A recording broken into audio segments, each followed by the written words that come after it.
Bocal VG at Bicol Paglaom nagbigay ng maagang regalo sa mga nabahaan. Bago tayo magpatuloy, huwag kalimutan mag-follow, mag-like, at i-share iyong aming Facebook page. At huwag din kalimutan mag-subscribe sa aming YouTube channel, ang Serbisyo Balita Live Online.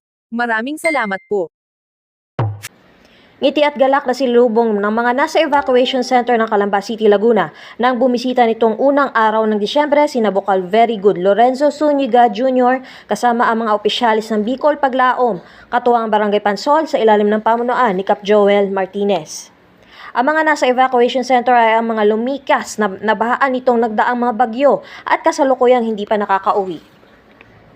Nasa 100 kataong nabigyan sa naturang barangay ng umaga at tigi isang pack ng bigas ang natanggap ng mga ito na mula kay Very Good Boy Zuniga.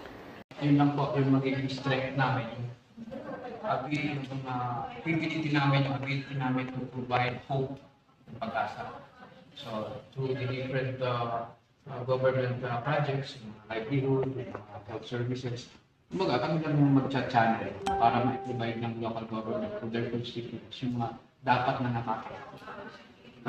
Kinahapon na kasama pa ng Bicol Paglaom si Bocal VG at tinungang Barangay Palingon at nagpaabot din ng tulong sa mga barangay sa Ampiruhan. Umasista sa pamamahagi ang bawat kawani ng mga barangay, partikular na ang mga health workers nila. Lubos na nagpasalamat ang mga tao dahil maagang regalo daw ito ngayong nalalapit ang holiday seasons. Salamat po sir, ng marami po sa inyo. Dahil naalala niyo po kami dito sir. Ako ay bilang isang chairman din ng barangay. At maraming pagkakataon na dumadanas din ng disaster sa aking barangay. Kaya alam ko kung paano at ano ang pakiramdam ng mga taong nasa evacuation center. Hindi madali ang mga taong nasa evacuation center at bahagi ito ng aking tungkulin bilang Pangulo ng Liga ng mga Barangay na abutin ang lahat ng mga nangangailangan saan mang dako dito sa ating lalawigan.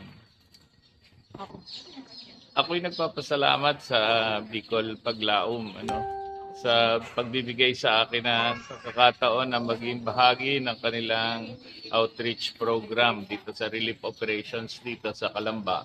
At ako ay nagpapasalamat talaga ng todo-todo sa kanilang ipinangakong suporta sa akin at sa pagtataguyod ng paghahanap natin ng pamamaraan para mapaganda natin ang buhay ng bawat isang Lagunense.